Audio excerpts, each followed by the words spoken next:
కానీ తాను గుర్తించుకుంటే సత్యము స్మరణకు వస్తుంది. Therefore, if everyone investigates and inquires to know his true nature, he can experience truth. ఈశావాస్యం ఇదం జగత్ అనగా ఏమిటి? ప్రతి మానవుడు, ప్రతి ప్రాణి, ప్రతి జీవి ఈశ్వర స్వరూపమే.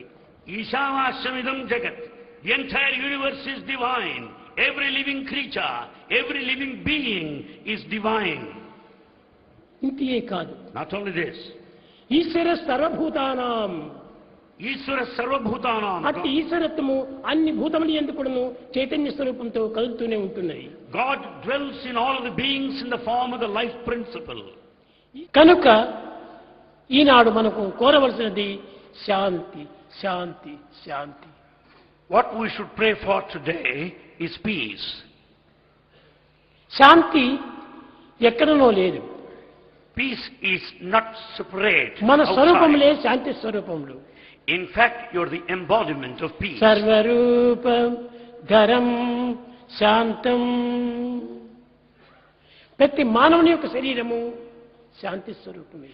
Every human form is the very embodiment, personification of peace. సర్వనామధరం శివం.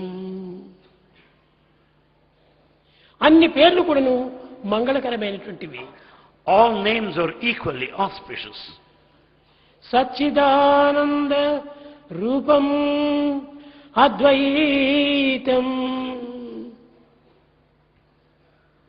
సత్యం శివం సుందరం.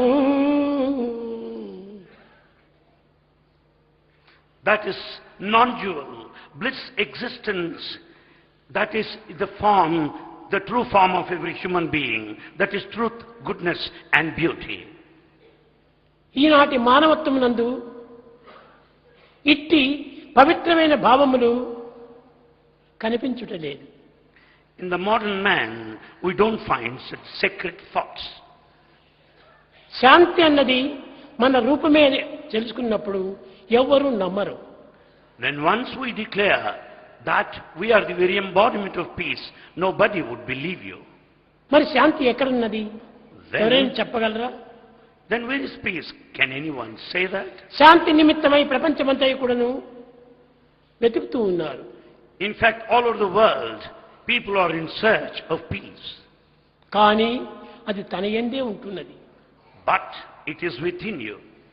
తన ముక్కుపై ఉన్న అద్దాలను తాను మర్చి నా అద్దములెక్కడా, అద్దములెక్కడా అని వెతికేటువంటి